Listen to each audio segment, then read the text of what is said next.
We are back on the Rational Boomer podcast. Hopefully, your day is going well. By the time you hear this, it will be Friday. And this podcast is also a TikTok Live.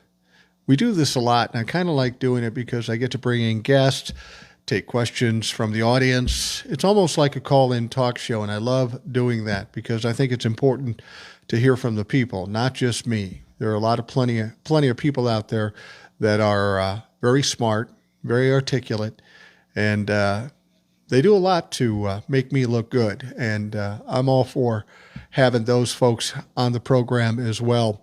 We have a lot of the regular guests that come on here. I'm going to punch a couple of them up. We've got Rebecca and TJ.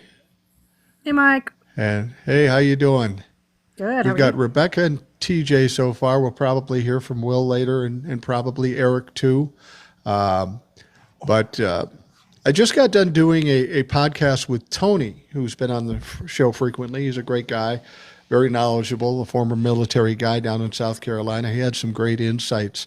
But as I was watching what was going on today with the whole Elon Musk thing and the press conference, it just the whole fucking thing made me laugh. I mean, first and foremost, the optics of Donald Trump sitting at the desk, grumpy and crouched over, Elon Musk standing up, spewing shit and didn't really know what he was talking about, and the little kid bopping around. Those optics just weren't good, were they? No. Hey, did you get the feeling that Trump was forced into that press conference? Oh, he looks so bored and like he didn't want to be there. He was forced. Yeah, he was forced into it. Come on, let's be real. He was either forced into it or he was trying to make a point. We know that when that Time magazine thing came out with Elon sitting behind the Resolute desk, he wanted that optic of him sitting behind the Resolute desk. He's the boss, and Elon just standing off to the side. But because Elon was at a higher level and talking more, and like you say, he looked bored, he still didn't come off very well. No, he did not. And Musk's posture was better than his. So even though he thought he was doing something there, he still looked weak, sitting behind that desk looking like shit. And it didn't help when the 4-year-old called him out. I first heard this story and I go, that's bullshit. That's conspiracy theory. That's AI or some shit. But then when Tizient played the video, I'm going, holy fuck. The little kid, Elon Musk kid, is on his neck. He's running around. And they point out that he says to Donald Trump, "You're not the president. You should go away." And Donald Trump just turns his head as if he didn't hear it. And you know he heard it. And then he said something, either shut your fucking mouth or shush your mouth. It was just hilarious to me that this was happening. It was caught on a hot mic, and Donald Trump just sat there like a little bitch. Well, he had a sourpuss look on his face when the kid told him, you're not the president, you should go away. He had a sourpuss look on his face. It was great. Tizzy did a great job in that video. Like he really he made it so obvious exactly what was going on there. It made my day. I laughed. I watched that video like 10 times. Is this the thing that kind of breaks up the brohood here? Because, I mean, Donald Trump, what happened to Donald Trump there? I'm sure he tried to or thought that it wouldn't get caught on mic and that he'd just be able to pass it by. But we know that Donald Trump's worst fear is to be embarrassed. And that whole press conference, if somebody made him do it, they're fired by now because he didn't want to do it. It didn't turn out well for him.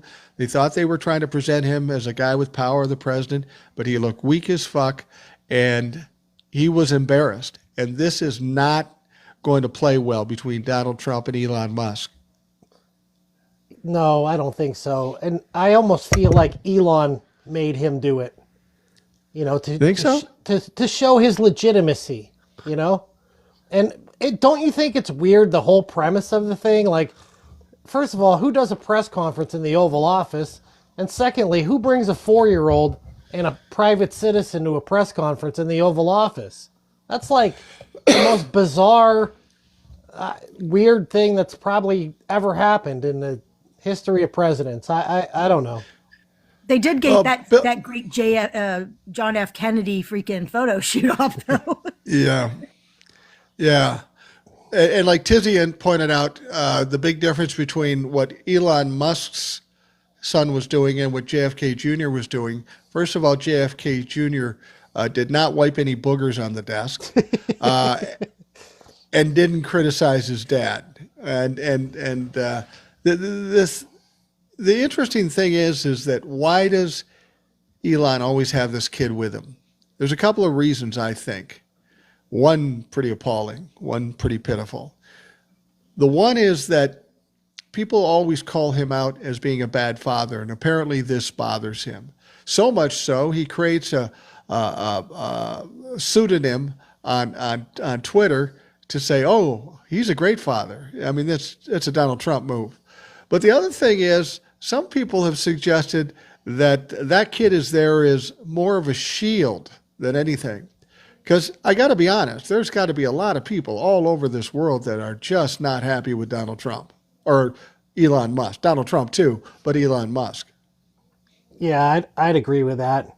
And you're right. He can keep the kid all over him all the time. And I mean, there's some crazy fucking people out there that are fearful and upset and compromised, and that's a dangerous situation. Elon Musk, he better not go anywhere in public. I mean, honest to God, I'm not, wishing anything upon him, but what I'm saying is that the climate that he's created has made a lot of Americans upset. Absolutely. And have you noticed everything Donald Trump does is in the White House? He's not popping around anymore either. No. I have a feeling there are some threats out there against him, which wouldn't surprise me given all that's gone on. And did you see the latest news? The State Department gave Tesla a $400 million contract for vehicles, armor-plated Tesla vehicles, to be purchased within their budget. $400 million for Teslas. Yeah. I guess the Republicans are now environmentally conscious now that Donald Trump's president and he's got his buddy over there. Yeah, apparently that probably is no conflict of interest there. We've got Will with us too, and I know Will probably took some joy in little Elon telling Donald Trump to shush the fuck up. Yeah, that was pleasant. As I pointed out last night, it's just the kid didn't give a shit, and he's picking his nose right there. It's typical. It's so typical of the shit show we're dealing with. But the thing about it, hi TJ, thanks for helping out this afternoon. You're welcome. That was a party. The Trump, oh man, those guys were bent. The Trump-a-fucks were all over you today. Yeah, they were bent. Because the simple thing is that I did that because I saw Aaron Parnas' video about the new Republican budget, getting rid of Medicaid, $880 billion, and they threw in SNAP too. And my whole theme of that show for an hour was, what you gonna do? What you gonna do, MAGA? I'm not even picking on your politics. What you gonna do now that those things that a lot of you depend on are gonna be gone? What you gonna do? And all I got was the bullshit because they don't want to face the truth. You just are going to join the rest of us. What you going to do? Because you don't have any medical, you won't have any help for food, Social Security's on the chopping block. I don't care what they say. They are taking that from us. What you going to do now, MAGA? Social Security and Medicaid. All of it. All of it. And what you going to do? And all I saw in my comments, and TJ can attest to it, was just the same bullshit. Because they don't want to hear it. Well, they don't think it's going to affect them. They kept claiming all these things. I can't think of the examples off the top of my head. This fraud is happening. This fraud. It's based on what? Based on what facts? because Elon Musk said so. In case basically. in case people don't know, with the exception of maybe the Department of Defense, you can walk into any government agency and Freedom of Information request all their budgets, where all their money goes. You can do that any day of the week, and they have to give it to you. It's public information. So Elon Musk makes all these wild, egregious claims that, condoms are going to Gaza at a cost of $50 million. If anyone had half a brain with these fucks, which they don't, of course, they could easily go and look at that information and see that it isn't true. Yeah. That's so typical of the Republicans, though. They did it with Biden. They did it with Hunter Biden. They did it with Joe Biden's bribe. They make all these claims, but they always come up short with evidence. Here's the thing with Elon Musk. Elon Musk is not as smart a guy as a lot of people believe. I think he's going in there more as a vandal than he is a fucking researcher. I don't know that he would know what the fuck hit him if he could find waste if it was right in front of him. He's just going in and grabbing a smash and grab, and then he's going to try to bring it back and figure it out later because he's not smart enough to figure things out. And then a perfect example is when he said $50 million worth of condoms to Gaza. Well, it was about reproductive health care stuff to Gaza that's part of another country in Africa, and it was because of AIDS and all that sort of stuff. These fuckers can't even keep it straight. And when he's asked, what about this? You were wrong. Well, sometimes I'm going to be wrong.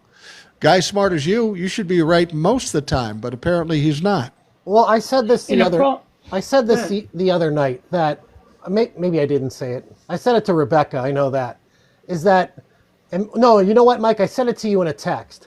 I said we had a problem at work because we have a multi-employer benefits plan, and it has millions and millions of dollars in it. Okay, and we found out that the administrator that we hired for the plan was not, I don't believe maliciously, but was misappropriating money by accident, keeping people on benefits that shouldn't be because they're not eligible. And they made us lose almost $1 million out of our fund. So when we discovered this problem, we hired a forensic auditor. They have qualifications and certifications so that they can analyze every single penny and see how that money was spent. And that's how it's done. You hire a forensic auditor, they open up your books, and they have the experience and the knowledge to be able to identify where all the money went. And these motherfuckers think that Elon Musk has that qualification. He's a clown. He doesn't have any qualifications. Go ahead, Will. Yeah, the thing about it is like, that's where we're going back to people have been fed a lie for so long. And my point, and Mike and I spoke about last night, they think anything that's federal government's evil, that they're taking our money and hiding it. A lot of the comments in my live were, well, you're happy they took your money. Where's the taxpayer money going? You benefit from the taxpayer money. Politicians don't put it in their pockets. It's illegal. There's no forensic auditing going on. But you see, we're using big words that allow these people to understand. The inspector generals were the forensic auditors. But you see, you have to kind of have common sense. The problem now is Elon Musk is feeding these people and they worship him. All I saw in my comments was the Elon Musk worship. And I asked you guys, why? Why do you worship him? And I got not one fucking answer. Right. Ever in one comment. And a couple of people in the comments keep saying this, and it just came out a little while ago, is that money that was appropriated to New York City, the thing that they're complaining about the migrants being housed. They got $80 million appropriated by Congress. Remind you, appropriated by Congress. They got $80 million from FEMA to be able to house these people temporarily until they can get them in a living situation. That money vanished today. It was taken out of New York City's accounts. And it was and you know damn well it was by Elon Musk. at the direction of Donald Trump. They Right. stole that money. That was lawful money that went to New York, and they took it. But you know the And it's problem with worse that now. is Go ahead. the problem with that is that they have to go to the mayor, Eric Adams, and say, you need to do something about this. The guy who's a fucking lapdog for Donald Trump. So Yeah, will we they got- do anything about this missing $80 million? I don't Now, know. and to top it all off, the DOJ, the Attorney General, is suing the state of New York. For what? Yeah. I have no fucking idea. That's gonna She's fail. doing Yeah. But see, they don't care. This is all what they're doing. Again, they asked her directly during her goddamn confirmation, are you going to go after Trump's enemies?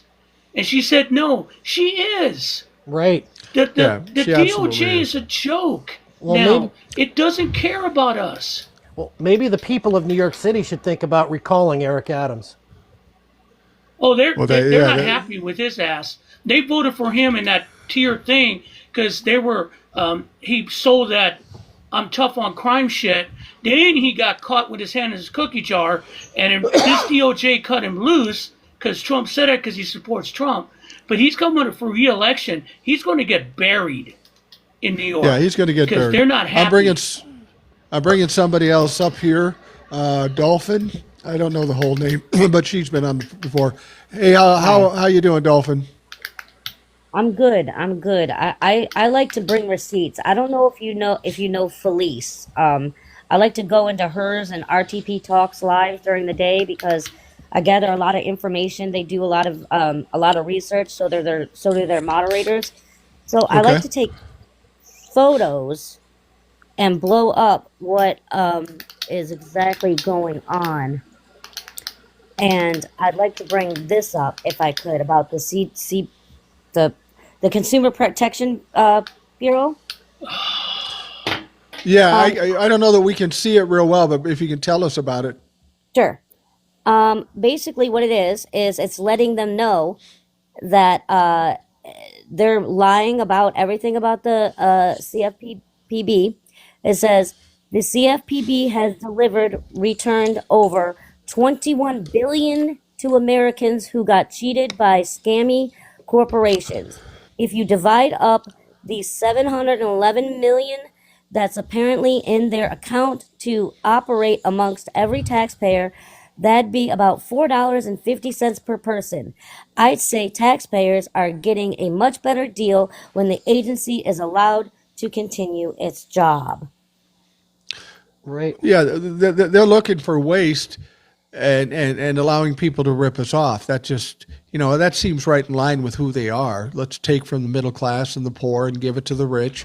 This is just another cost to wealthy people because they're going to call them out when they cheat people, and they don't want that. I mean, I don't know how anybody who supports Donald Trump can suggest he's working for the people, because everything he's done is to benefit the wealthy and to steal from the middle class. And the got Republican something funny budget, for you, if you though. look one part of it, one creator broke down, because he didn't just take the thing, he went through every inch of it, and he was showing how they're removing this and moving stuff for Homeland Security.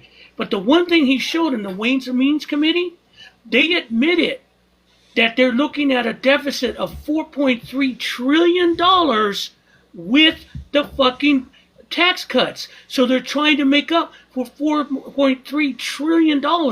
And they're still giving us this excuse that they're going to make jobs so the poor won't be poor. We all know this is bullshit, but they keep selling us. That's $4.3 trillion that the Republicans are giving to Elon Musk et al. It's insane right now. Not including the $8 million a day for whatever the heck he's supposedly supposed to be doing. The 83, what was it now that I have him here? That's it. Here it is. The $38,858,978 to SpaceX today. And then the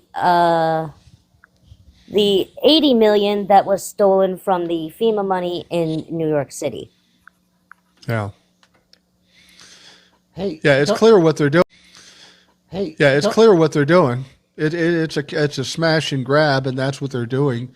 I think they're just trying to pilfer as much money as they can, because when they took that $80 million back, you would think they'd tell us where did it go, but we haven't heard that as yet, though, either. I have a feeling it's going to go in the pocket of Donald Trump or Elon Musk or a combination thereof, and it's and fucking I'm going to bullshit. say this because I'm crude. Everyone knows I'm crude. That's probably why I don't have much followers, because I'm a crude person. I'm a teamster. That's what I do. But I'm going to say this straight up to everyone. Ms. Dolphin, forgive me. I'm going to say this. When did Just we fucking become say it. Elon Musk bitch? True. When did we become that? Why is my money supporting his fucking bullshit, his toys? You know what? I don't want this. This is an abusive relationship, and I'm getting tired of it. And the rest of us should get tired of it. And that's why I keep asking MAGA, what you going to do now? What you going to do now? And don't give me your bullshit, because when you can't eat or can't go to the doctor, figure that out. I'm sorry, Dolphin. Go ahead. I think Rebecca was trying to jump in there for a second. Oh yeah, I was gonna Yeah, go. say something about that $80 million. So, the the MAGA fucks will be saying like that that they didn't need that $80 million to put these refugees up in luxury hotels and blah blah blah. That's bullshit. My elevator company maintains many of those hotels that the elevators in those hotels that are funded by the government for they're called transient hotels, and they're funded by the government, as basically homeless shelters. They basically pay them a stipend. They have to maintain everything. They can't have any violations on anything there. But they are far, far, far, far, far from luxury hotels. No. Most of them are in the ghetto. They are very, they have to maintain them to a certain standard, but they are most definitely not luxury hotels. It's a constant barrage of things getting broken and stuff there because little kids are running around. But they're not by no means luxury hotels. They're not someplace anybody of any means would ever want to stay. Absolutely. I just want to bring up just two things. Literally, I'm guessing it's like about 2 days before this post. He posted about how New York was so corrupt, all this other crap on his Untrue Social, right? And then he posted this the other day about FEMA. FEMA's got to go. It's got to go back to the states, blah, blah, blah, blah, blah. So much money we'll be able to pocket. Well, he didn't say that, but at the end, he literally said, as they come, big savings, far more efficient. That's what he said. And then today, I don't know if you saw this, but he said, Biden inflation on the rise. Biden inflation? Yeah. Yeah. I thought He Trump was president in January. He told He's us that insane. he told us that the moment he became president, prices would come down.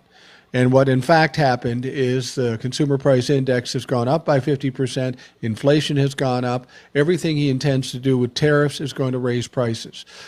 People who are Trump-la-fucks, if you're out there now, you have to understand, he fucking lied to you. He lied to you like he always lies to you. It's like, please lie to me again, because you keep getting fucking played every goddamn time. Donald Trump is not going to lower prices. He's going to make life miserable for you and Democrats. He's not going to separate us out and just deal with the Democrats like you thought he was going to do. He's going to fuck you over as well. Dolphin, thank you for coming on. I appreciate it. Yeah, no problem. I'm going to Appreciate go ahead you, and drop down for you. All We right. were talking today. We have a friend who is a high up at Curtsy. It's a restaurant supply, that place that they supply all the food and everything to restaurants and bars. And he was saying that, what did he say, TJ? It was $135 for a case of 8 dozen eggs. Yes, $135. And he's their wholesale supplier. That's And do you know that if you want to get an egg or your waffle at Waffle House, you got to pay for it extra? Yeah. I never did that before. No, there's a I saw local, that, yeah. I saw a local restaurant that had a surcharge on eggs here. I mean, it's- because that's it's what it is. What did I spend? My eggs I got 2 dozen for 12, but I saw 30 for 54, counting what eggs you get. I don't. And that's the whole thing. Go ahead. I'm sorry, Mike. I don't like eggs enough to spend that much money on it. To be perfectly honest with you, I mean eggs are fine and you need them for certain things. But Donald Trump is the one that crowed about eggs, so we're going to crow about it. I had people coming out saying, "Oh, it's only been a couple of days." No, but Donald Trump said he'd do it from day one. Just because you don't listen or believe everything he says, I have to trust that if you're voting for this guy, he's doing what he says he's going to do, and clearly he doesn't. I'm going to bring in somebody here, Jordan's mom, I think it is. Are you there? Hi, how are you? Such a fan. I'm such a fan. Thank you very much. What's on your mind today? So, excuse me, I have a cold. Me too. But I have a question. I wanted to know, did anybody besides myself see the piece today from the New York government that talks about the reversal from their checking account of their foreign funds? Yeah, we were just talking about that. That's interesting, isn't it? Well, it goes to reason that, remember the whole argument that's being made is that most people only have read-only access. If you only have read-only access, how are transactions being reversed? It's a good point.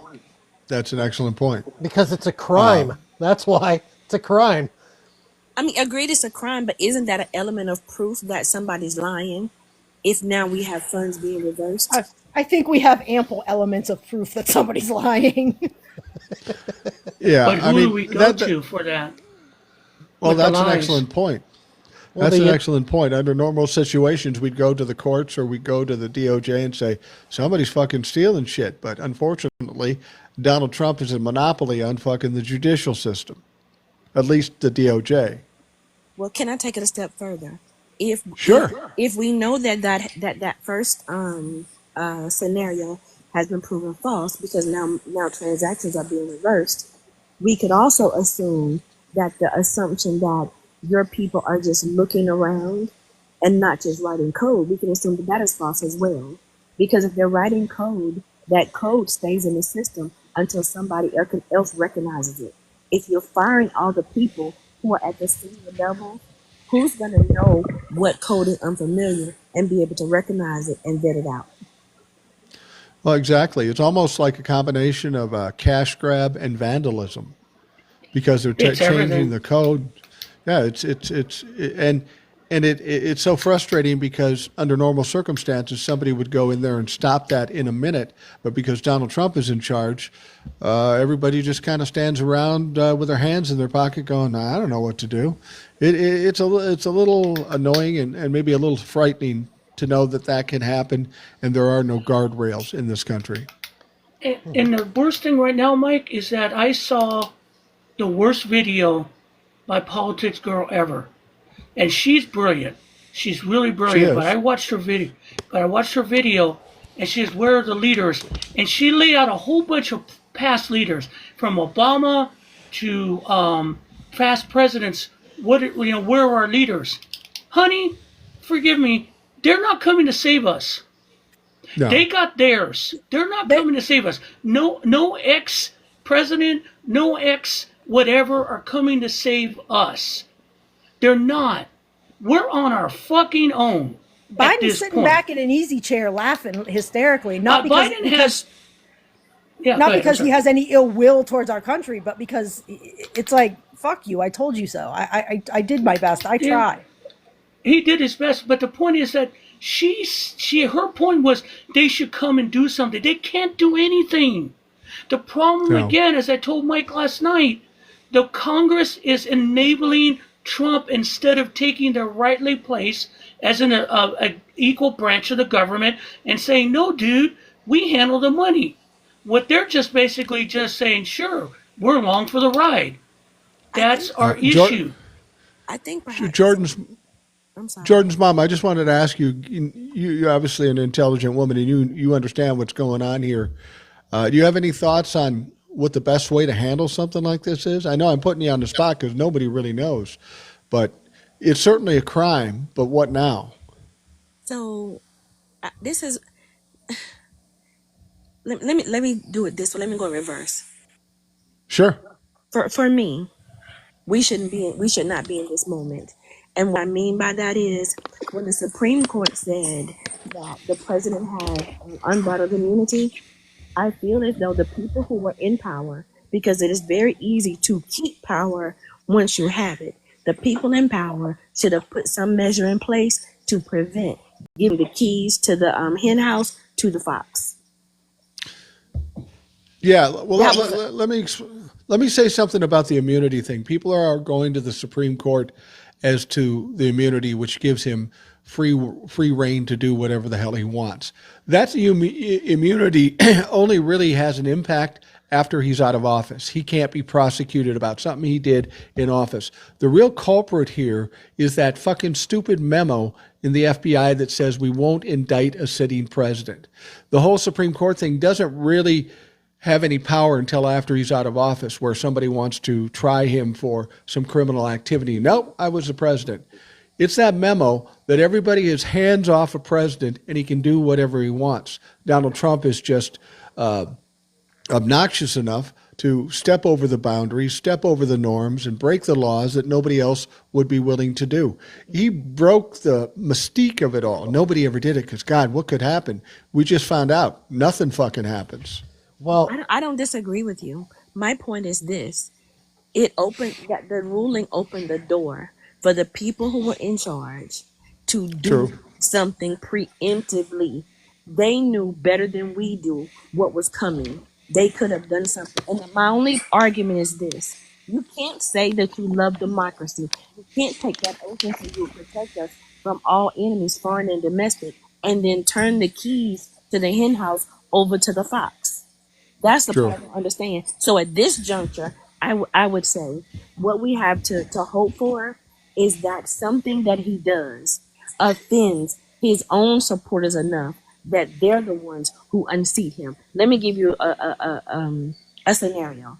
What we saw yesterday, this unkempt, unbathed, slovenly man who puts on a jacket and tries to fast talk us next to the Resolute desk. I think that many people were appalled by that. He's basically a squatter in the nation's government. I think that that turned the stomachs of a lot of people. If there was going to be a move made to do something, I think it might be done. And then that would be them getting rid of the current president. But the problem is this is the whole movement. It's him, it's Vance, it's all of them who have put together these this whole network of misfits who have an axe to grind. So if you get rid of one, you got to take them all out to ferret out the problem. All Vance Right. is beat his chest, you know what I'm saying, and be just as ridiculous as Trump. You know what I'm thinking here as I'm listening to Jordan's mom speak, and I mean this with all respect. I feel like the rational boomer has found is Jasmine Crockett. Because you got the articulation and you're willing to put these people in the place. You're not as wired up as she is, but I appreciate what you're saying because you've thought this out completely. A lot of people go into this with just emotions, and you're not doing that. You're telling it like it is, and I appreciate that. She kind of reminds me a little bit of Old Soul mixed with Jasmine Crockett, honestly. Yeah. Well, But that's the highest one. what's your first name? What's your first name? My name is Jordan, and my Oh, it child's is Jordan. my child's name is also Jordan. Oh, okay. So you are Jordan. Jordan, what part of the country are you in? Now, you don't have to tell me specifically. I'm just curious. I live in the South. In the South? You in a red state? Yes. I'm in Georgia. Yeah, Will's in Georgia. How is it for blue dots in a red state, wherever that might be? Is it frustrating every day having to deal with dumb fucks all day? Sir, I want you to understand something. These people are slower than parked cars. Yep. It is. Listen, I'm I gonna don't steal talk. that. I want you to understand something. I don't talk. When I go someplace, I do what I have to do, and I don't talk to anyone. Number one, it's like there's an anti-intellectualism movement that's going on. So anybody who's well-spoken or poised or together, you're the enemy.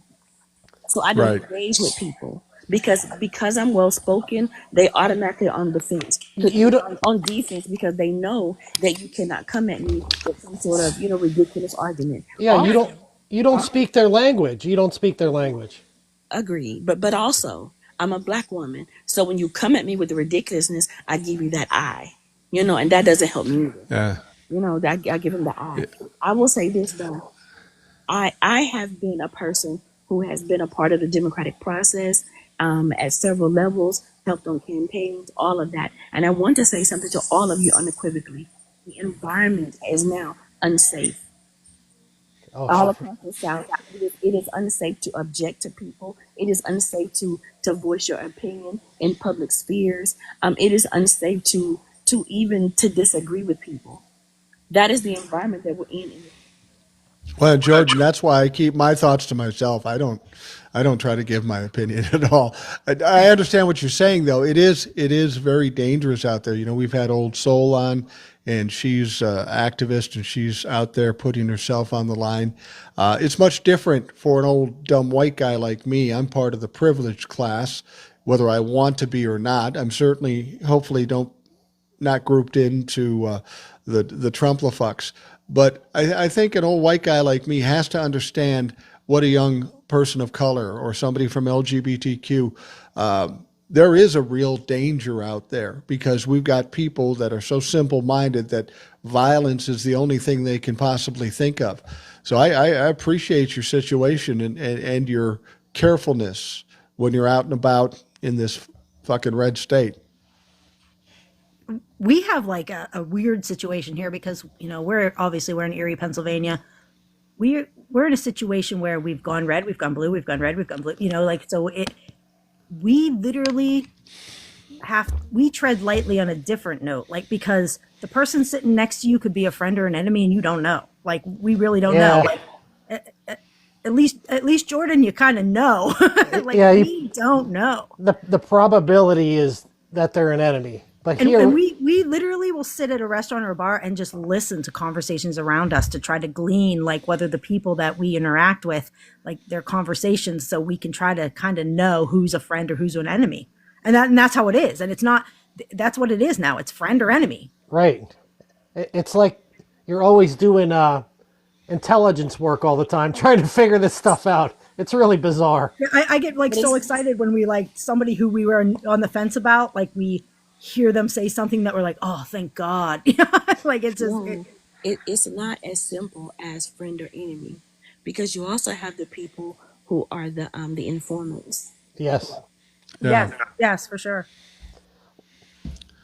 Yeah. I want to ask you something, Jordan. I've taken this on myself. I believe this, and I try to tell other people in my position to do this. Being an older white guy, people see me walking down the street. They go, "Oh, there's a fucking Trump humper. There's a misogynist, whatever." And of course, I'm not.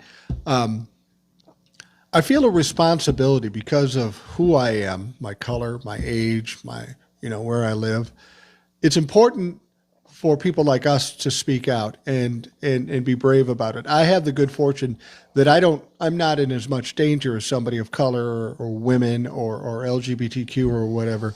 I think it's important that more people like me speak out because they give us a little sway because we're part of the protected class, as it were.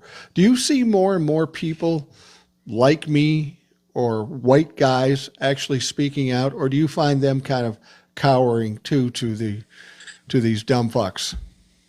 No, sir. I don't see anybody speaking out in my area. Really? Yes. Let me tell you what I noticed during the election. I noticed people were afraid to campaign. People were afraid to put out signs. People were afraid to put bumper stickers on their car. There was a pervasive fear of everything because you don't know what the other side will do. That was what January 6th was for, to show us the length that the other side is willing to go to so that you won't put yourself and your family in danger, so that they will silence you. And that is what has been the result.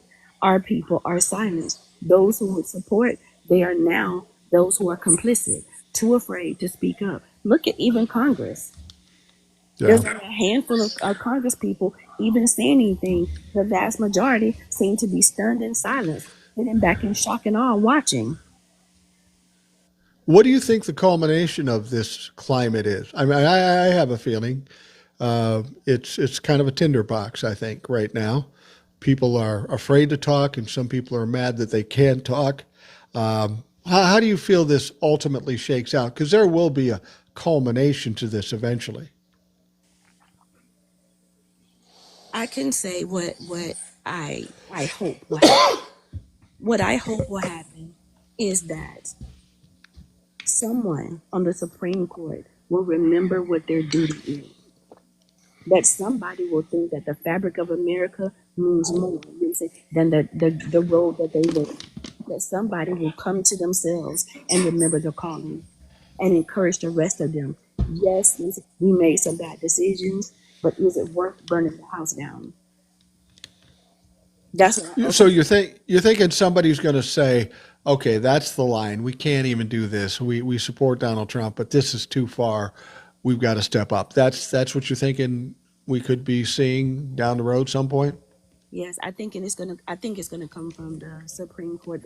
They're gonna push these cases forward, and at some point they're gonna say no. Because remember, many of the people on the court are older, but they have appointed people now who have young children, and so there's an African proverb that says, "A child who doesn't feel loved by the village will burn it down to feel it's one." A lot of these Right. people do not want the village to be burned down because they want to leave something for their children.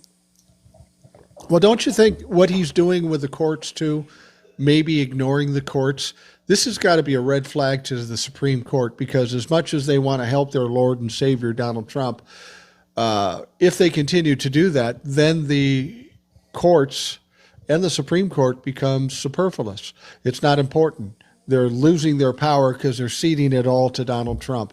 That there's got to be an ego aspect and a power aspect to them ultimately. And that was going to be my response. They share something that the president shares. They have huge egos. How dare you push us into irrelevancy? We're not going to allow that to Right. happen. They know the law better than we do. Who better to come up with a solution than them? Absolutely. Absolutely. Well, Jordan, it's been a pleasure having you on. Please come on anytime. It's always great to hear an intelligent person with the right words at the right time. Oh, sir, you flatter me. No, I don't. I don't flatter people. That's the fact. That's who we are. And you're impressive, and I appreciate it. Thank you for making this thing all that much better. My pleasure. Have a good day. You too. I like all the people we have on here, but Jordan seems like a young young woman of color, kind of soft-spoken, but she don't fuck around. She says what she says.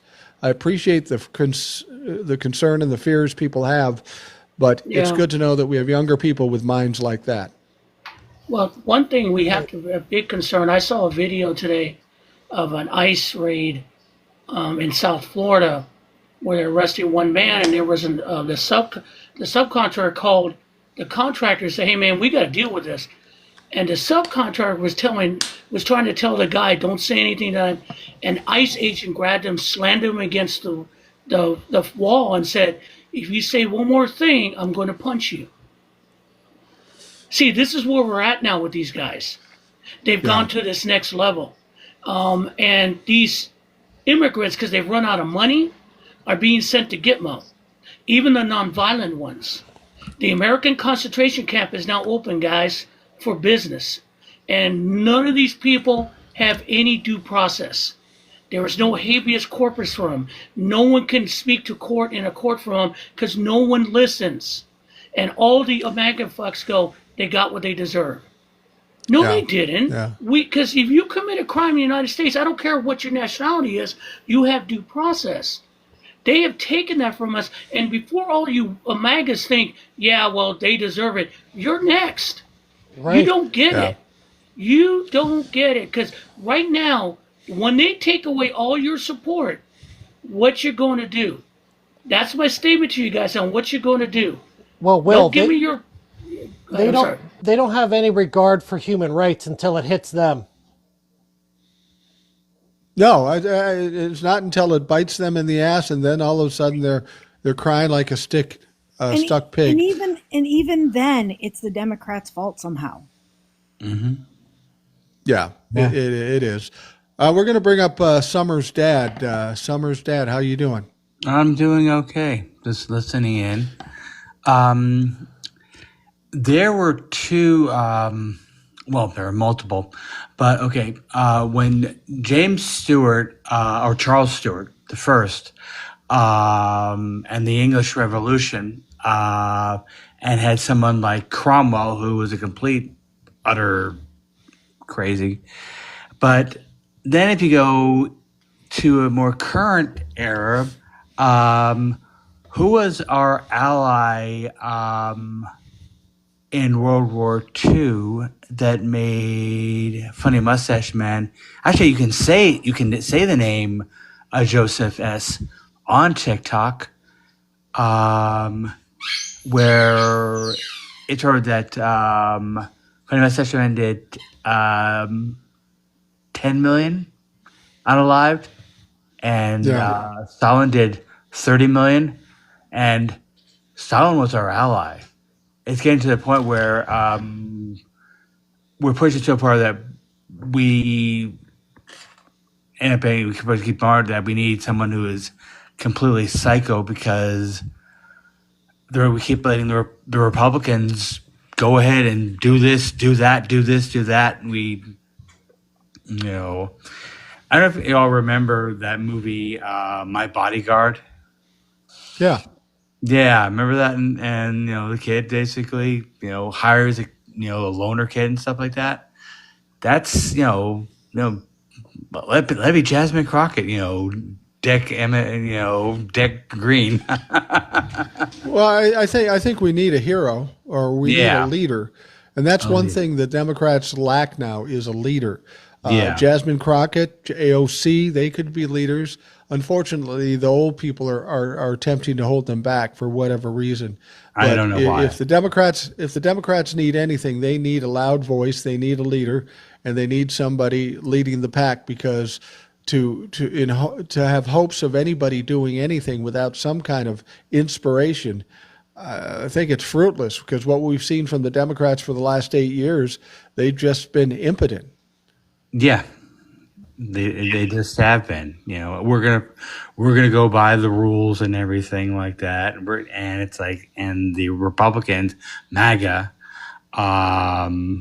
especially, are that they're not playing by the rules. No, heck no. No, not at all. And it was very sad when Adam Kinzinger retired. He was 32. He said, "I cannot deal with this anymore." Well, he kind of got forced out because of the gerrymandering. He was put in a position where he wasn't going to be able to win. He was going to get primaried, and he probably got tired of it too. I mean, I don't blame him for just saying fuck it, because it's got to be frustrating as hell. Oh, it was Summer's frustrating. dad. Yeah, absolutely. Summer's dad, thank you for coming on. I appreciate it. No problem. All right, Summer's dad, thank him for coming on. Somebody's saying, has AOC turned 35 years old yet? Yeah, she did just before the election. So she could run for president. I don't know that she has the wherewithal to win, because she might be considered too far left. But after what we go through with the Trumplafucks, that may be the correction we need. Go from radical right to far left to somehow end up in the middle. Hey, I want to ask you guys your opinion on something. Don't you think it's strange that the governmental departments that are being shut down or being messed with, like the FAA, people are, the director was fired, a bunch of people were fired out of the FAA, and then all of a sudden this legislation pops up to eliminate OSHA. Well, Right. the interesting part about that is that those two governmental departments have both levied things down onto Elon Musk, where he had violations with the FAA from SpaceX, and Right. in Tesla, out of all the auto manufacturers in the United States, Tesla has 75% of all the OSHA violations between all the auto manufacturers, and they're only 4% of the market. Yeah, it's ridiculous. Isn't that interesting that they're all of a sudden being attacked? What a Well, coincidence. it seems like he's going after people that have gone after him. There's a lot of revenge going on with Elon Musk, and I don't know if he's more interested in the revenge, pilfering the money, or just fucking with the system. I'm going to bring up Coach Mox. Hey, Coach, how you doing? How y'all doing tonight? Good. We're doing all right. You know, Coach, I watch your TikToks, and you're very thoughtful, and you're very knowledgeable, and you have some great insights. People have always said to me, I like how you keep it low key. I ain't low key anywhere near the way you're low key, and I appreciate that. Yeah, I tend to go a little up and down. This whole thing is made me a bit unstable at times. We all get a little excited. I just want to touch on something, and I'm gonna kind of touch on the obvious a little bit, but Okay. but being for a reason is this: Donald Trump ran for one reason. That was to keep his ass out of prison, or even Absolutely. the chance of going to prison. And we saw today a result of his desperation, and that was Hegseth and them bowing to Putin. Right. What concerns me right now is this: what else has this son of a bitch agreed to do and promised Putin? Because Putin's going to smell his desperation. That's not all he's going to get from him. Oh, absolutely. Sure, he's made other deals with him, and we have Musk, who I'm sure they made the deal. All that he was concerned about, it's a guy that shit on golden toilets. He didn't want to go to prison, so his only objective was to stay out and get rid of everything that was coming at him, legally, and he did that. But I'm just wondering what he sacrificed, because I know he threw Ukraine in the ditch. And I saw that today. Well, the interesting thing about, the word out was that Donald Trump spoke to Vladimir Putin. We don't know what he talked about because it's always a secret with Donald Trump, which is frightening in its own right.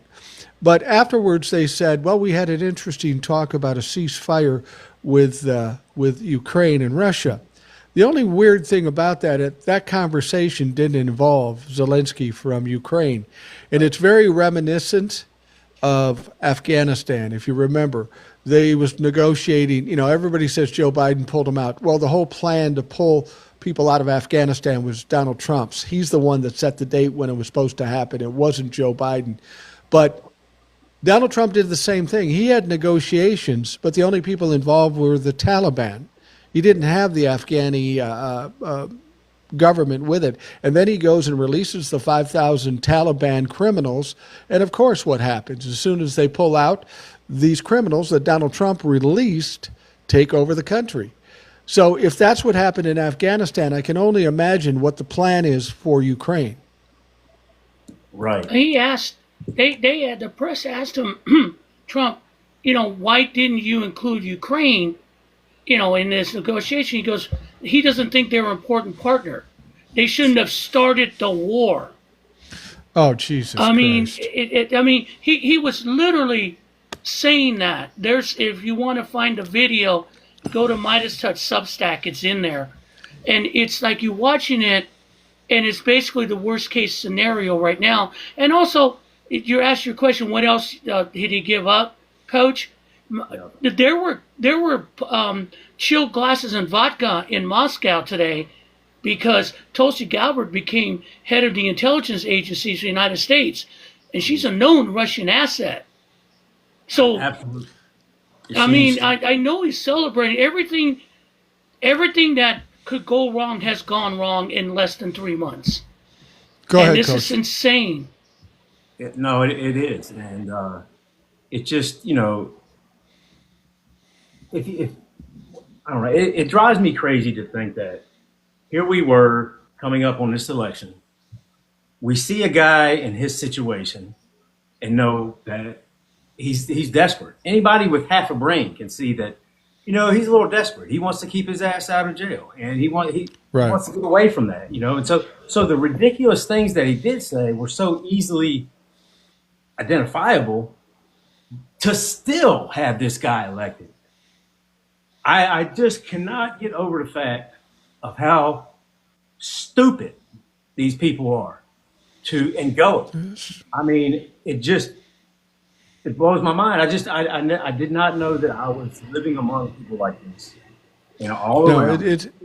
It's crazy. it is frustrating. It's frustrating to see how many stupid people there are in this country. Let's talk about Tulsi Gabbard real quick. Everybody's very concerned about her being the head of the national intelligence because she's a Russian asset.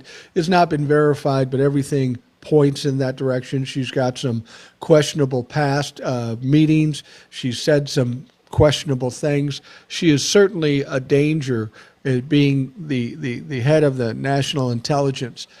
But I got this question for you guys. Is it really that big a deal? And hear me out on this. First of all, we knew this was going to happen. She was going to get approved. We knew that was going to happen. But does it really matter if she is a Russian asset when Donald Trump is a Russian asset? I was just I gonna mean, say whoever that. the fuck Why he does put it matter? whoever the fuck he put in there would be a Russian asset because Donald Trump would control it. And Elon is also a Russian asset. They're all, that they're all going to do it. If they're all going to do what he wants, and he's a Russian asset, then they're a Russian asset. So Right. the Lindsey Grahams, all of them, like we saw his disgraceful face on here today. Yeah. Just, acting like he's a humanitarian now and telling lies. And but can I touch back on that Ukraine real quick? Sure. For him to say that Ukraine started this and that, this will blow these Trumpers away. They won't know what the hell I'm talking about here, but that's fine. But when you go back to the Budapest Agreement, the treaty, and you see that Putin and them agreed to treat them as a sovereign nation, respect the borders. In return, they got all of the nuclear weapons that were in Ukraine. All of that was taken, done. And it's right there, and you can even, I know we tell them to do this a lot, they can Google it, but they broke that law, they broke that treaty. Putin broke the treaty. Right. And it's like black and white. It's crazy. Well, yeah, I was talking about this with somebody else. Maybe it was with Will. What people don't understand is that Ukraine had nuclear weapons for a time. Yep. Russia and America says, that's not safe. You got to get rid of that. Don't worry, we'll protect you. Yep. And of course, America did protect them and continued to until Donald Trump took over. But Russia fucking invaded them. Exactly. When are people going to understand that you can't trust a Donald Trump, you can't trust a Netanyahu, you can't trust a Vladimir Putin, but they keep trusting him and counting on him? And how long does it take for people to understand you're getting fucking gaslit or lied to, but you just keep doing it over and over again? But the culture war stuff is what is the sleight of hand, Mike.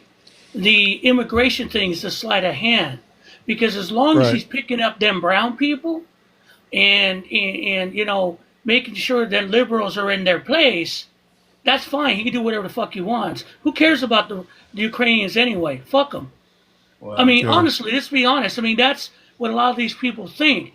Even we know, everyone in this room or on this call know right now, if he takes Social Security, people are going to rise up. But MAGA will still stand with him because they got what they wanted. Yeah. That's a scary thought.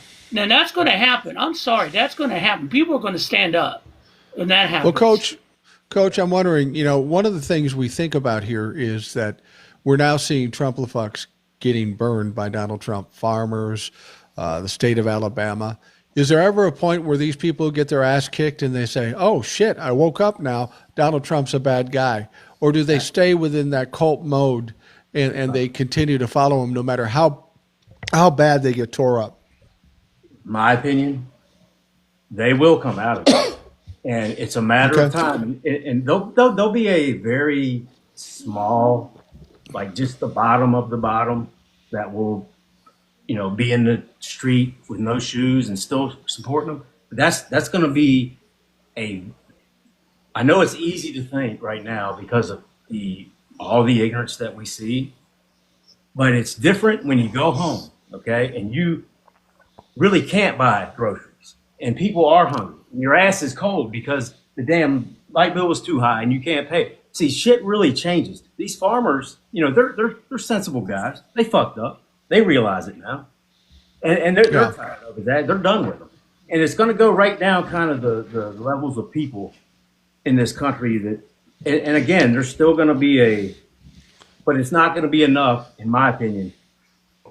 Now, shit will hit the fan if Social Security, and let's say, for instance, he does some things. I've got a different brother that he's in really bad shape, and I already see some things happening now that are going to affect his care. And so when this shit, people are going to get fucking pissed off, and it's going to hit the fan.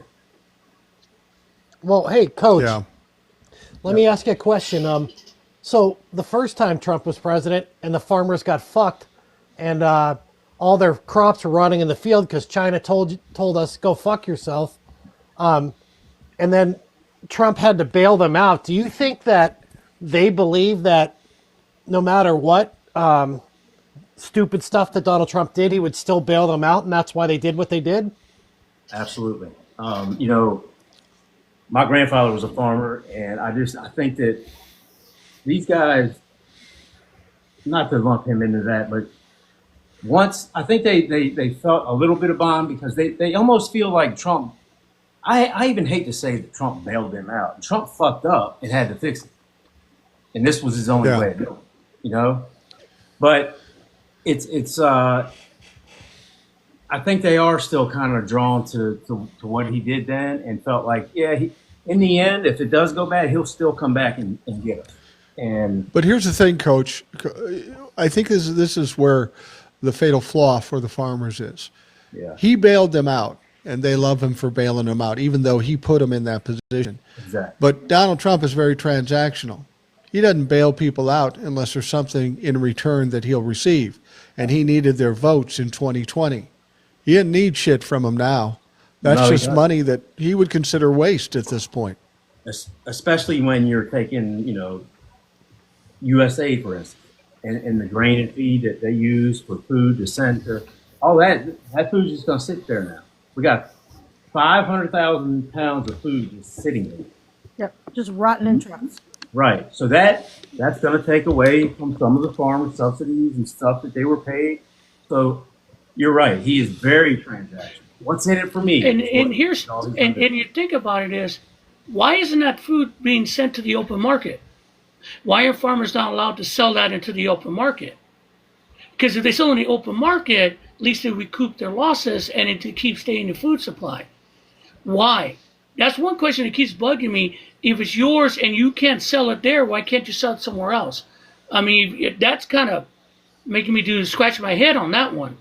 They can't sell it on the open market?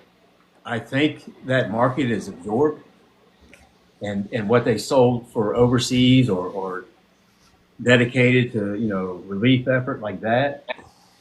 I don't know that there's room, if that makes sense. I don't, and I might be wrong, but no. You're curious. You're probably right. You're probably right about that. It may be already allocated under a contract that they cannot. I mean, right. It could be, and just because they're not going to be paid by that contract doesn't mean they can sell to somebody else. Yeah, and the sad thing is, some of that food is, it does have an expiration, and it's going to be spoiled. And we have, it's supposed to be overseas right now. If you look in Sudan and Gaza, obviously, what USA actually did, not what they say they did. It's a sad time. A billionaire doing that, I just. Well, the thing about it is, when you hear about this shit, if you had a normal president in there and the president fucked up and farmers were getting destroyed in the process, you'd see them step up and try to do something to rectify the situation. He just fucking ignores it. He doesn't say a word. Never seen anything like this. Like, it's just, it doesn't matter. It doesn't matter what's going on. He ignores it. I mean, have you guys heard anything about that a health plan or what we're going to do with claims being denied? No, and they're shit? just going to No. get rid of the ACA. That's why Medicaid is going away. Hey, coach, it's 2 weeks away. Just wait. It's two Right. weeks away. We're going to have a health plan. We're going to have concepts. And also, It was 2 and weeks money away. is 2 weeks being, away for 4 years. and all the infrastructure projects that have been building, the contractors' money has been stopped. All the work has been done around the country under the infrastructure plan is stopped. So people are being laid off, and people don't. And it's like it's snowballing little by little. The problem is the snowball gets so big, it's going to run everybody over because they don't see it. Again, like I've said before, they see every federal program as evil. And if it came from the Biden administration, we knew it was evil. Hey, But the problem is there were working stiffs out there. Good jobs are gone now hey, because Will, of that. Will, as far as the Chips and Science Act goes right now, there's a huge construction project for Intel up in Columbus, Ohio. As of right now, it's not been canceled, but I talked to some people up there because there's 2,700 union construction workers working on the Intel project right now. I talked to them the other day. They said they're not so sure that this is not going to be canceled in the next 2 to 3 months. Ask them how many of those assholes voted for Trump. Hey, Just a question. Mike, Yeah. John is in the chat now. I don't know if you want to bring him up to get some farm JD Farmer? experience. Yeah. Oh, JD Farmer, yeah. Well, Coach, thank you for coming on. I enjoy your TikToks. If you haven't seen Coach Mox out there, by all means, check him out on TikTok. He's got some great insights, and I always appreciate it when you come on this because, like all the rest, you make me look fucking smarter. No, not me. Thanks a lot, guys. I appreciate it. Thanks, Coach. All right. Thank you, John. Thank you, Coach Mox. Let's see here. Who do we have out there? JD Farmer is out there. Let's pull him up. JD was just on the podcast recently. He is a farmer, and he's obviously got some insights as to what's going on. JD or John, thanks for joining us. How's it going in farmland for you? Well, it's interesting. We're not. I raise corn and soybeans. I'm not really feeling the effects of the USAID thing. Yet. Not yet. As far as like, I'm not sure how it works for produce and stuff like that, but for grain, the way it works, like we sell overseas, like take corn. Probably 60 to 70% of our corn grown here in the U.S. goes to China or Japan, and so, so we'll sell it to like a kind of a middleman here in the States, and then they sell it. It's contracted to go to China, and so we have contracts with like ADM is a local grain company here. They make like fuel and stuff like that, but like we'll sell it to ADM. We have a contract with them, and then whatever they'll make a contract with the buyer in China. And so what happens with the tariffs then when that comes in, like in 2019, they said, fuck you, we're going to stop buying all your grain. And so we had all these contracts that everybody was signed up from the buyer in China to the seller here in the U.S. to the farmers. And so all of that whole chain of command got fucked. And so that's what got us screwed up. Because we couldn't sell it to the grain elevators here because they didn't want it, because they couldn't get rid of it, because the people that they sell to on the coast can't get rid of it either. And so it's just a big domino effect. So Wow. Well, and what Donald Trump does, over and above the bullshit he does, he's a disruptor.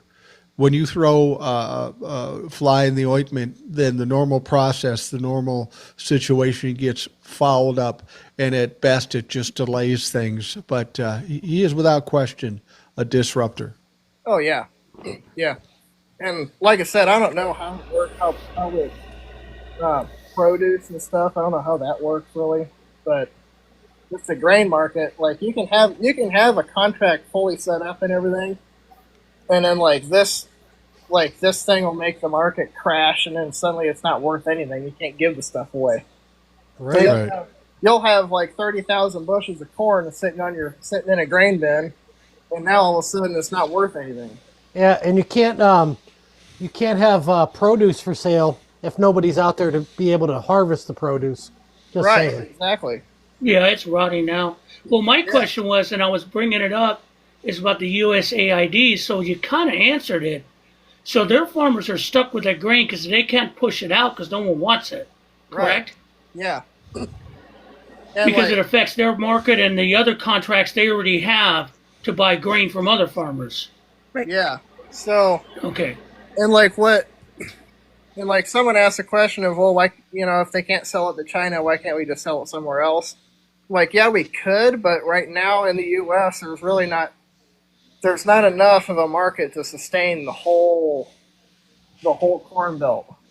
So like, I mean, like there's like a handful of companies here that'll take corn and use it for ethanol and put fuel, make it use it for fuel, but it's just gonna take it. I mean, it'd take probably 10 fucking years to be able to build it enough of a market here to sustain ourselves.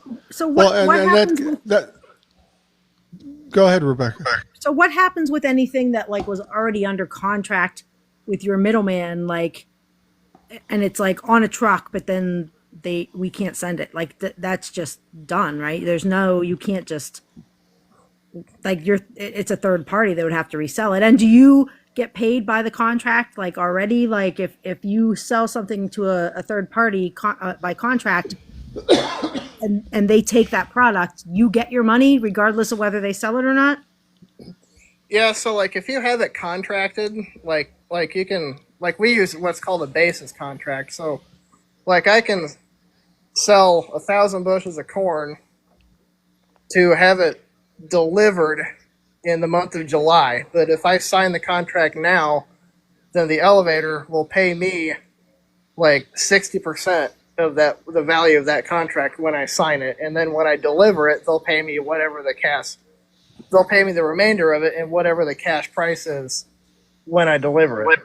So at least you get something, even if they can't Yeah. offload the product. You get your 65%. But only once, right? Because if they're not buying the stuff, Right, they'll do yeah, it the so first there's time, but they future won't buy it the contracts, second right. time. Yeah. Well, the stuff that's under a basis contract, like if I sign it now and then the market, then they're like stuck, I'll deliver it in July, but I'm going to have a negative basis because it's not worth anything now. So it still cuts it's going to cut the value of my contract by a good amount. Yeah, but at least you That get 40% is not going to be worth to cover the 40% probably would cost more for you to deliver than the 60% you got originally when you signed the contract. Is that about right?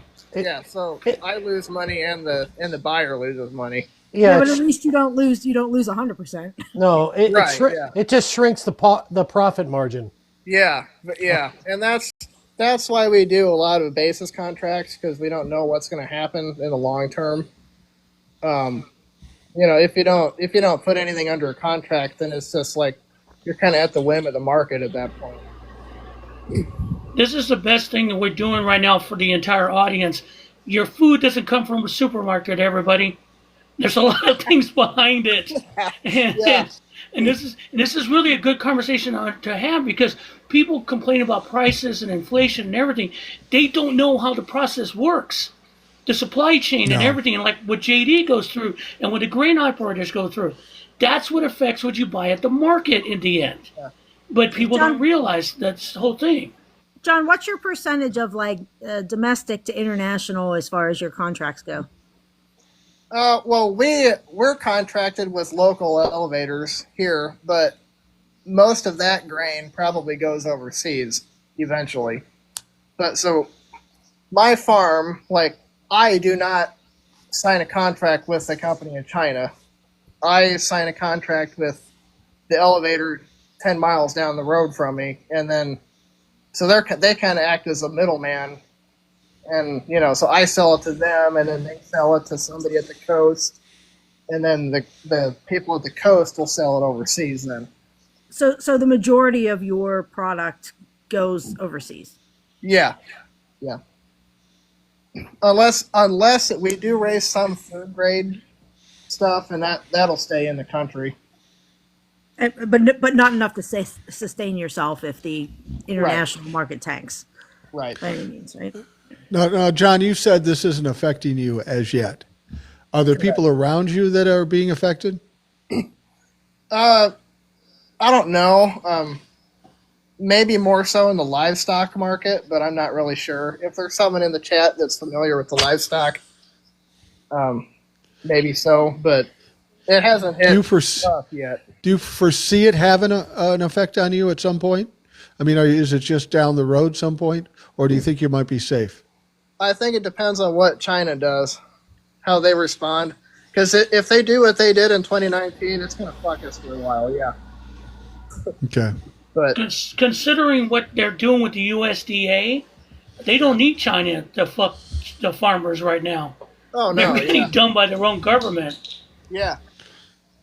I think this conversation absolutely. is extremely interesting because I feel like a lot of people think that farmers in America just produce products for American stores, and obviously they don't. Like, and they think that like farmers are just these rural people who just grow a few soybeans or a few corn and like I mean, how many acres of land, JD, do you farm? Like, I'm sure it's like immense if you're trading internationally. I farm about 2,600 acres. Wow. That's Right. kind of a Wow. That's kind of a mid-sized farm for my area. Yeah, like do most of us as Americans actually understand the implications of that? No. In my experience, no. Well, the thing about it is, people have to understand is that, you know, people see what's happening and they go, "Oh, good, those Trump-la-fuck farmers are getting fucked," but that filters down to us too. That translates into more higher prices for us. So as much as these guys may have fucked around and found out because they voted for Donald Trump, we still end up paying the price ultimately. Well, it's not just, I'm sure these contracts aren't just monetary. Like, there are also trade contracts, I'm sure, that are done on that international level. Like, how much rice are we like growing? You know, we don't have the climate for that. Like, how many like agricultural products are we in trade contracts with rather than just monetary that, you know, like are gonna cause the impact? Well, coffee's a big one. We don't have anywhere except for maybe Hawaii where we could grow coffee. And we have, I mean, luckily our military, right? Well, I'm guessing he's going to cut that out, but our military is, you know, Costa Rica has our military. So, but you're right. Yeah, and to talk about coffee, really, the only region that really grows coffee is usually Kona. And have you looked at the price of Kona coffee? It's like $60 a pound. It's insane. Yeah. Yeah, I mean, I hope you guys all like Nescafe because that's what we're headed for. But the funny thing is that when the transition team was coming in from Trump, and they were talking about the, you know, the USDA guys showed up, and the transition team, and he said we're going to tariff everything. One guy said, "Well, what about coffee?" He said because Americans will replace it, and he was asked, "What about coffee?" And he looked at him and he goes, "Well, then Americans just will go without coffee." That's their mentality. That's a total fucking mentality. That may be the breaking point for Republicans. Yeah. Yeah, it may be. And Donald Trump doesn't drink coffee, so he doesn't give a fuck. He drinks Diet Coke. Seriously. I mean, I don't drink coffee either, so it doesn't impact me. But but you know what? Have a huge impact. So he probably doesn't drink coffee either. Yeah, but you know what, Mike? You got to have grain to make a Big Mac bun. That's true. Yeah, you do. You do. Hey, JD, thanks for joining us. I appreciate it. It's always good to hear from you. Yeah, thank you. Thank you, JD. Right, we'll thank you. talk to you later. It's Guys, nice to be able to appreciate listen this. to a farmer. And that was really good. I'm gonna bail for tonight. I appreciate you guys. TJ, again, thank you for helping me out this afternoon. That was fun experience. It wasn't I just found that me. out real quic. It was Rebecca I too. some Thank you. Fox, but I was still working while I was doing it, so it was kind of. Yeah, I really appreciated that because the one thing I discovered is that these guys are really deep into this. Those comments were really bad. If you want to see those, I posted it on YouTube, guys. To read the comments underneath it, and you'll go, Yeah. "Oh my God, Yeah, it was there bad." were a lot of really But brutal Hey, ones today. hey, Yeah. I thought Mike was a Trumplefuck magnet. You're like 10 times worse. Well, look at me. But the thing about it too is that I got a couple of the fat jokes. One guy dropped a fat joke. I looked at him and go, "Bitch, is that the best you can do? Really? Yeah. Oh my God!" That's all But they got. That's all they got. that's all they got. Yeah. But hey, Yeah. you guys have a good night. Always remember, they ain't like us, and we're gonna do our best. Take care. Bye, Will. Thanks a now. lot, Will. All right, I'm going to pull somebody up else here. Goes by the name of Together We Stand. Now, hopefully, they'll come up. Sometimes we. Oh, Eric sends his condolences. He couldn't be here tonight. Oh, he couldn't? No, he said he was unavailable. Condolences? Well, That's unfortunate. he's unavailable. So, but he wanted to be here. Just so you know. All right. Oh, yeah, I was wondering where he might be. We're bringing somebody up now, and hopefully this one will work. Sometimes we have a little glitch with TikTok, and the people don't actually come up. I don't know if it's that they're not ready or they accidentally hit it. Now I got another one here. So Are we Are we rolling the dice on this one? we're always rolling the dice, and we're always rolling the dice. The thing about it is, like I told somebody, when we here's one I know will come up. Whenever we have a Trumplefuck come up, it doesn't bother me so much because when I'm sitting here with me and Rebecca and Eric and Will, fucker has no chance. Absolutely no chance. This is Mr. Suave de Boner. Hey, Mr. Suave, what's up? Not a lot, guys. What's going on with you? Hey, It's a typical week in Pennsylvania. It's snowing, and the chemical plant down the road blew up. So it's pretty normal week in Pennsylvania. That's Wednesday. Yeah. Oh, What's on your mind, Suave? well, been chasing ice around the vineyards all week. So we're in the middle of pruning season and Wow. Ice raids. So vineyard workers are taking a hike, and even though a lot of them are documented, they don't care. They want to get the hell out of the way because they're going to get swept up too. So that's Yeah. kind of what we're dealing with. Wow. We're like taking our spray drones and loading them up with manure and kind of trying to hinder ice a little bit with those. Really? Yeah, they don't like it a whole lot. It's like we're kind of getting in some trouble, but it's good trouble. We'll see what happens. Can you explain to I me? think you guys might get a kick out of that, though. Can you explain to me how that works? Because I'd really like to know. Well, we started using drones to spray because it's more effective and they're more controllable than running, like a big old tank through the vineyards. Sure. So basically, you just load the tank up with a mixture of manure and urine and you fly it. And then you hit the button and it sprays. Manure and what? Pardon? You said manure and what? urine. Manure and urine. Urine. Wow. That sounds a lot like the Trump What, regime. wait a minute. Where does this urine come from specifically? Urea, fertilizer. Oh, urea.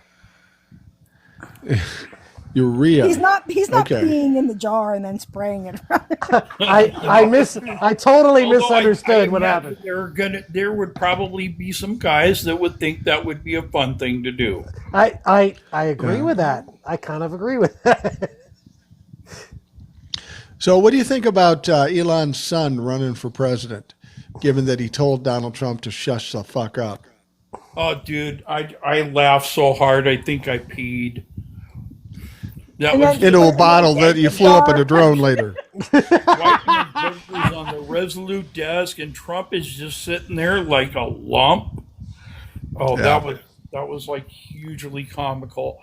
But yeah, that's actually pretty sad if you think about it. With the dynamic in the room and the kid telling Trump to fuck off.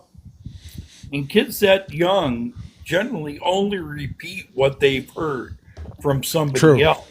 And they probably, it's like, who else would he hear that from other than Elon Musk? Well, a reporter did say after the press conference, Trump ate the booger off the Resolute desk. Oh, Just so you know. well, that was a nice Oh, a little gesture. snack. Yeah, there you go. Yeah. Well, the kid was probably annoyed. Here's a 4-year-old kid that's probably potty trained and can't understand why an old man is still shitting his pants wearing a diaper. I can understand the confusion. But yeah, just what the kid said and the way he said it, it's like, I wonder how many times Elon has told Donald to go fuck off. Well, I've told the story. I won't tell the whole story because my wife wanted me not to. But I have a 4-year-old granddaughter who's pretty bold, says what's on her mind, and she said something along those lines in class, and everybody was appalled and taken back. My wife's a teacher, so she's going, "Oh my God!" Most people kind of laughed about it, but in order for that kid to say that, you're absolutely right. They had to have heard it at some point, at least the word. But it's interesting that this kid said stuff like, "You're not the president. You should go away."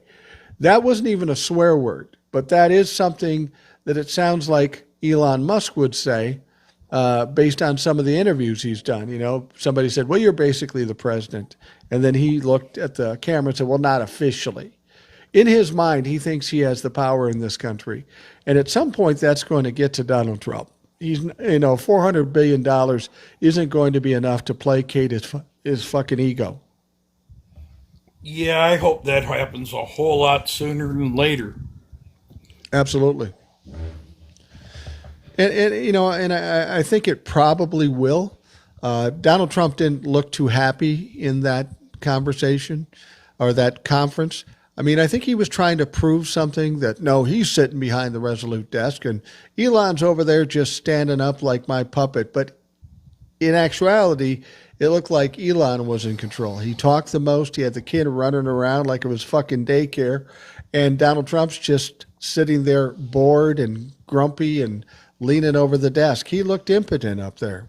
Well, And he probably is. that's because Elon Musk has stuff to hang over his head. Yeah, and that's not Apparently. the first time that kid has outed things about. No. Yeah, I mean, who is it? Was it Karen who was on your show? Linda? Somebody was on your show that mentioned him and that little ex kid, and mentioned well, and I went and watched the video of him whispering in his dad's ear some anti-Trump and election stealing propaganda at 4 years old. Yeah. Yeah, it's pretty appalling, but But I sent that video to my son. I said, "Don't worry so much about your daughter, because at least she didn't do it to the fucking president."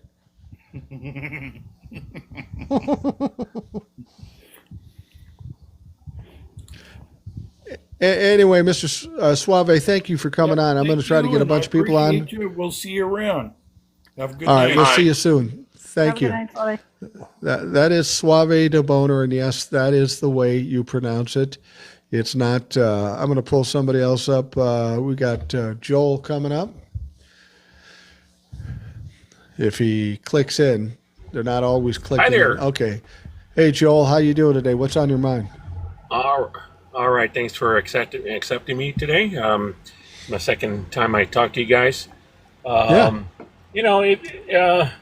It's Mr. Suave brings up a good point with ICE going into businesses and without a warrant and all that. As a matter of fact, I think it was today or yesterday in El Paso, Texas, there was ICE agents going into a business, a barbershop. And I wish I could share the video with you guys. I really don't know how to do it with TikTok. The owner is telling him, you don't need to be here. You need to leave. And supposedly they were supposedly escorting the state inspectors for that inspect barbershops. Wow. And the owner told him, you know what, everyone here is legal. They're not, they're not supposed to be there. And one guy, one ICE agent, just basically defied the owner's request to leave the premises. At that point, he's trespassing. Yeah. But he just decided that he was going to stay there, that he was there with the state inspectors. Last time I checked, ICE was federal. Yes, Yeah. that's You correct. And they're not and- law enforcement either. No, they're not. Not law they're- enforcement. No, they're not. They're Exactly. Homeland Security. And if And- if they ever come on your property, you have the right to tell them to leave. Yeah. You brought up you're very knowledgeable with the Constitution and amendments when I spoke with you, and so it was a nice lesson you gave me, and this guy at that barbershop, he's gonna have a report. A reporter is going to interview him tonight. Telemundo 48 in El Paso, Texas, and they're gonna show the video. I posted the video elsewhere, and hopefully, people stand up. Enough is enough. Yeah. Yeah, it is at that point. You wonder what it's going to take for Republicans, particularly Republican politicians, to say enough is enough. You would have thought they've done it by now, but apparently But there's no. more that can be had. Look at Alabama. You guys mentioned that earlier today, earlier in the pod, and it's just, it's going to be affecting a lot of people that are finding out when the FAFO, they're finding out right now, and they're not going to like it. No, it's there's going to be some blowback to it. Whether Donald Trump will react to it or not, I don't know. He doesn't seem to give a shit about farmers or anybody else. And like I said before, he's transactional, so he needs to get something back if he's going to bend for anybody. And he doesn't need anything right now. He's got free reign to grift as much money as he wants, and he doesn't have to get reelected. So fuck everybody else. That's pretty much the way Donald Trump does business. Yeah. Well, hopefully he doesn't get reelected. They're already trying to. I don't know how much that truth is to that, but they're trying to change that. Yeah, that's not going to happen. Yeah, He's got to change the Constitution. And ICE will lie to you. They'll violate your rights. They'll try to tell you that they can enter your property under exigent circumstances. They can't do that. They can't do that without a warrant. So if you tell them to get fucked and get the fuck out of here, they can't tell you, oh, it's exigent circumstances, we can enter your property. No, they can't. They can't do that. That one agent stayed in that property, and I guess that state inspector said you can go, and that's when they finally left, and the owner closed the door behind them. If you are a white person and you see ICE hassling anybody who's not, you need to stand up. You need to say, you don't have to say anything. You have rights. You don't, you have to defend these people. There's no reason Agreed. why.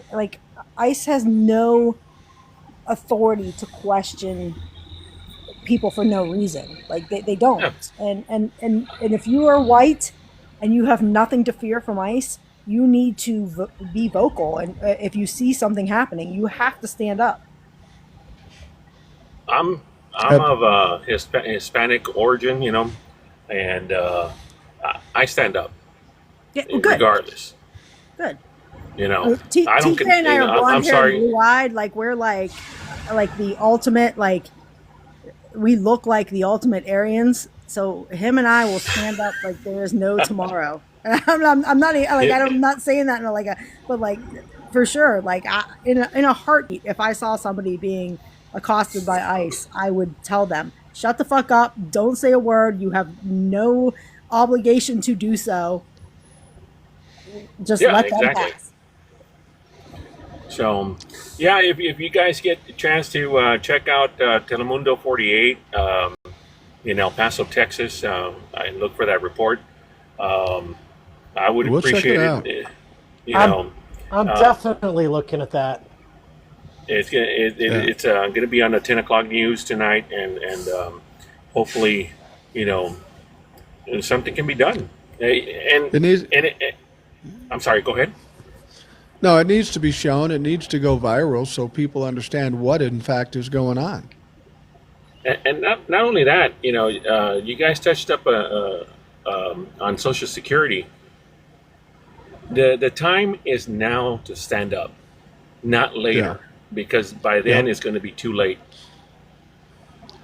Yeah, a lot of people have found out it's too late to stand up after they've lost their jobs or lost their funding or anything like that. Joel, thanks very much for coming on. I appreciate it. Thank you for having me. All right, thank you. Yeah, I think a lot of people wait to the last minute to try to do something, and like Joel said, it then becomes too late, and then people wonder what the fuck is going on. I'm going to bring up Lisa, see if she pops up here. Lisa, how you doing? I'm great, thanks. I've been Good. What's on your listening to you guys for like an hour, but like so anxious to get this out there because I mean, it sounds horrible. Everything. I mean, it's a shit show. Can I say that? Yeah. I don't know. Yes. Yeah, But Yes. who are you talking to? Yeah, you can Have you say ever heard my pay? you can say it's a fucking shit show. Oh, great. I just have to think about, the other words that are, not allowed. Anyway, I am a spouse of a retired disabled vet and the mother of an active duty officer who is currently deployed in the Middle East and the mother-in-law of another airman. And so, I'm watching all this crap that he wants to do in Gaza. But beside that, I am in the deep blood red of Florida and absolutely miserable, okay, because I didn't vote for this clown. But it's real important that anybody don't give up and don't think as far in as midterms, because we have two special elections. Well, yeah, we have two seats that will be filled by special election on April 1st. One is for Matt Gaetz in District 1, that perv.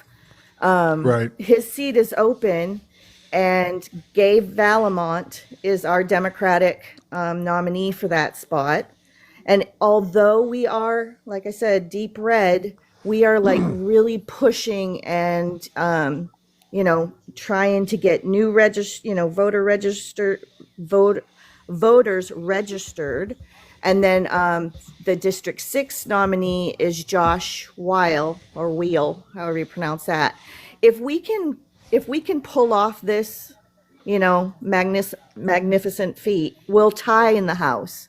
And then New York, which, is usually a blue state, has an open seat as well. And their special election, which I don't think has been determined yet. I kind of get the feeling they're hoping that, once we pull this off, it's kind of like a shoe-in. But then we could take the House back if we get New York. At the very least, tie with Florida. And then, kind of, I don't want to say skate, because I never want to use that, get complacent. Yeah. Because I think a lot of people got way too complacent. Lisa, can Let I me ask you this, Lisa. Oh, Go ahead. Go ahead. Lisa, let me ask you the question. Go ahead, Mike. The only question I have is that we know these are red areas that these races are being run in. Is there enough going on in Florida, enough bad going on in Florida for people to say, fuck it, I got to get out of this. Maybe I'll vote Democrat. Well, I can't speak for District 6 because I don't know, what goes on over there. Here, where I'm at, we have Eglin Air Force Base, Hurlburt Field, Pensacola Naval Air Station, Duke Field. So we have a lot of military, and the military's feeling like they're getting shat on. And Yeah. then we have a lot of retirees who I'm sure rely on Medicare. And then we Medicaid, also yeah. have, I hate to say this, but I mean, we're deep red and we have a lot of racists here. Of course. And we also have the Black American, African American population. And I feel like that is from here to Pensacola. Because, I mean, and we have a lot of Latino in the population as well. So a Latino, Latin population. And we do have some immigrants because I have some in my yard today working. Oh, Lisa. okay. So, Lisa, let me ask you a Yes. question. Do you work with your county Democratic headquarters? I have recently reached out to the woman who is kind of like spearheading Gay's, her, what's the word I'm looking for? Brain fart. Campaign. Yes, that's the word. Can you tell I'm getting up there in years too? Me too. But yes, so I've reached out to her and I've been following her through TikTok and I've joined every Democratic group on social media that I can find. But the funny thing is that I think a lot of people have moved away from the social media.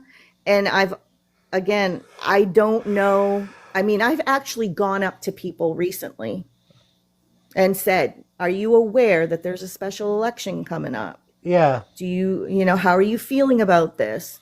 Because you can't speak to the military while they're in uniform you know what I mean? They're not I allowed understand. to have that discussion. They have to keep their political views to themselves when they're in uniform. And I don't want to call anybody out, but I do feel like I don't know who in this area is really active because again, I'm the fly in the milk here, Lisa, figuratively speaking. let me give you some advice.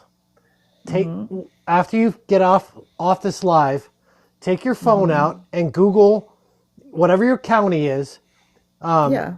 the Democratic headquarters for your county, and go there in person and talk to the people at your Democratic county headquarters. I believe it's And then tell all your like-minded friends, your family all members. 5 of them. Every, Just kidding. 5 is more than nothing. 5 Yeah, is more right. than nothing. Tell No, those yeah. people to get involved with your Democratic headquarters because You're right. they are the most organized group of people you could ever imagine. So Yeah. they're going to go out and canvass. They're going to go out and talk to people in your community, and you can be directly involved in making a difference in your community by working with the Democratic Party. And they're very organized people, and they will Right. broaden the chance that a very red district in our climate can be taken back by Democrats. So Particularly for a special election, because not Yes. a lot of people even know that special elections Exactly. are happening. So, like, if you Historically can low just reach turnout. enough people to go out and vote that would if they knew about it anyway, all you have to do is get them to know that it's happening and they have Yes. to vote. yeah, and Exactly. Yeah. especially in the climate that's so volatile right now, people are afraid, and the Republicans are drinking their wine and being fat and happy about Donald Trump being president. They're not coming out to vote. So if you energize those people, you can win that district. You can I'm do 100% it. You can do it. optimistic about it. And I have reached out to Z and said, whatever because they're supposed to be coming here. I'm sure it's not a big area. It's only like 55 miles between where I'm at and Pensacola, where, this is the whole district. a little bit further to the east of us here. But yeah, I mean, I've reached out to Z.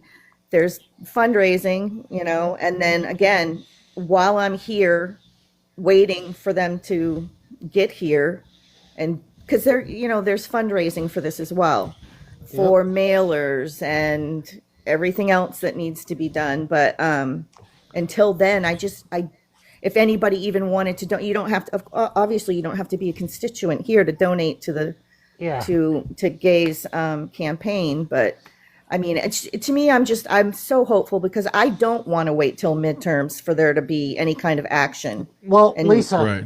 Lisa, I've learned something about political campaigns because I've worked on tons of them. And what I do know is that when it's a heavily red controlled district, the grassroots approach to winning that district is the only way you ever win.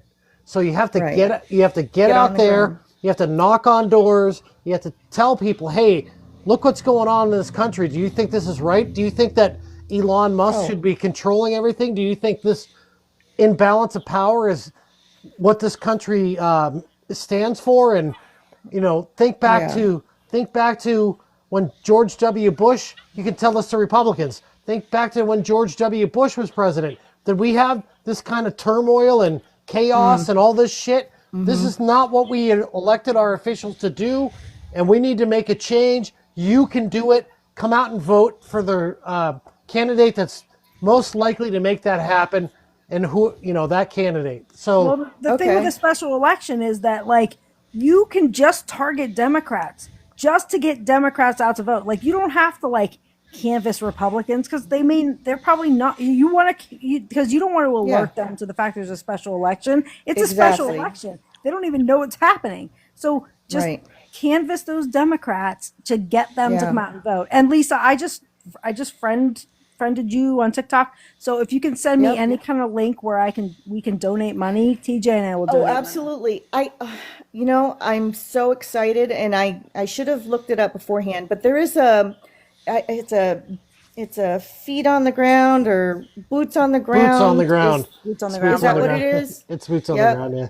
I was Yeah, like, well, what is that? Lisa, That's just send me like through message or whatever on TikTok. Send me whatever Okay. it is to donate, and we will donate. Okay, fine. That's great. But I just wanted everybody else to know, if you know anybody in this area, military, that's the other thing, being that this is a huge military community, and having been military, better more than half of our lives, my husband and I, we always voted in our home of record, which has been Florida. But a lot of military, especially younger ones, their home of record isn't here, but that doesn't mean that they couldn't register here and vote Right. in the next election, for as long as they're here, Right. and then register in their next location. Yeah, The problem you is can- if you can they have to as many register, times as you want in as many places as you want whenever you move. yes, but that has to be done by March 3rd here. They have to be registered by March 3rd. So Well- that's the other thing. Lisa, That's thank you like for 2 coming on. weeks. I'm going to be wrapping up the show here. Thank We've you been on so here much, for a you while. guys. I appreciate you bringing me Thanks, up. Lisa. No Thank problem. you. Thank you, Lisa. And we'll be Bye-bye. fighting for Thanks. Thanks. The win in Florida. That's going to make a big difference. Rebecca and TJ, thank you for coming on. Thanks to Will for coming on, and everybody else that joined us. It makes it an interesting show, and I appreciate the participation. Yeah, of Thanks, course. Mike. Thanks, Mike. All right. We'll be back with another live sometime soon. I think we want to do more of this to keep in front of people's faces and such. And I appreciate you taking the time to listen. I want to let people know that if you missed a lot of the live, it will be the podcast, the Rational Boomer podcast, on Friday. So you can get the video version of it on YouTube. Just search Rational Boomer Podcast. The audio version on Spotify, same thing. Just search Rational Boomer Podcast. Again, I thank all of you for joining us. I hope you have a great night, and we'll talk to you again really soon.